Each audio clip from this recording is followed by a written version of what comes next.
दोस्तों कई बार जब लोग जीवन में काम करना शुरू करते हैं तब उन्हें बहुत ही ज़्यादा दर्द होता है, तकलीफ होती है, उन्हें बहुत ही मेहनत करना पड़ता है।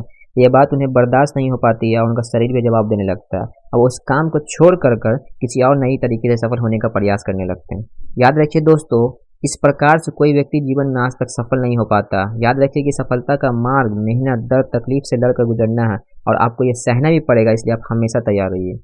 दोस्तों मैं आपको एक छोटी सी कहानी से समझाता हूँ कि एक बार मूर्तिकार अपनी छेनी या हथौड़ी से एक पत्थर को भगवान की मूर्ति का आकार देने का प्रयास कर रहा था। जैसे ही वह छेनी पर अपना हथौड़ा चलाता, वह पत्थर चिल्लाने लगता और कहने लगता कि ये क्या कर रहे हो, मुझे इतना मार क्यों रहे हो, मुझे बहुत दर्द हो रहा है, तकलीफ हो रही है, पीड़ा हो रही है, मुझे अपने हाल पर छोड़ दो और यहाँ से चले जाओ। मूर्तिकार ने उस पत्थर से कहा, मुझे बहुत अच्छे से पता है कि तुम्हें बहुत ज़्यादा दर्द हो रहा है, तकलीफ हो रही है, तुम्हें पीड़ा भी हो रही है, लेकिन यदि तुम आज इस दर्द को ना सहा, इस तकलीफ को ना सहा, तो तुम जीवन भर यहीं पड़े रहोगे। मुझे पता है कि तुम्हें आगे बढ़ने की अपार संभावना है, तुम एक बहुत अच्छे पत्थर हो, लेकिन यदि तुम इस प्रकार से रहोगे तो तुम कभी आगे नहीं बढ़ पाओगे। इतना कहकर मूर्तिकार औजार उठाया ही था कि पत्थर फिर से चिल्लाने लगा, गिड़गिड़ाने लगा, विनती करने लगा कि मुझे अपने हाल पर छोड़ दो। मुझे पता है कि जीवन के लिए कौन सी चीज़ सही है और कौन सी चीज़ गलत है। मुझे बहुत ज़्यादा दर्द हो रहा है, मैं इस तकलीफ को बहुत ज़्यादा सही नहीं सकता।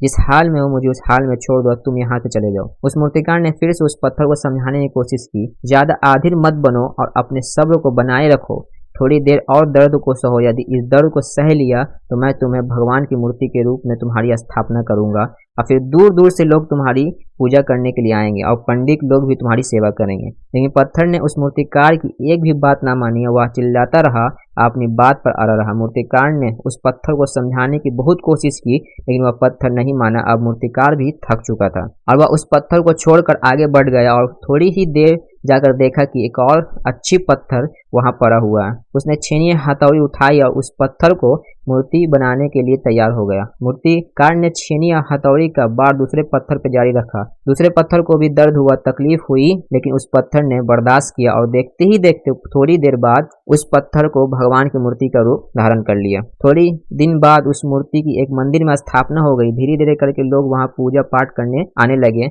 लोगों की मन्नतें भी वहां से पूरी होने लगी। वह मंदिर बहुत प्रसिद्ध हुआ। अब धीरे धीरे करके दूसरे गांव के लोग भी वहां पूजा पाठ करने आने लगे। फिर एक दिन और उस पत्थर को उसी मंदिर में लाया गया और उसे एक कोने में रख दिया गया। जब लोग आते और उस पर नारियल फोड़ते, ये कोई और पत्थर नहीं था बल्कि वही पत्थर था जो अपने दर्द कभी नहीं बर्दाश्त कर सका। अब वो पत्थर मन ही मन में सोच रहा था, पछता रहा था, कि दुखी हो रहा था और अपने मन में कह रहा था कि काश मैं अपने इस दर्द को सह लिया और तकलीफ को सह लिया होता तो आज लोग मेरी भी पूजा करते।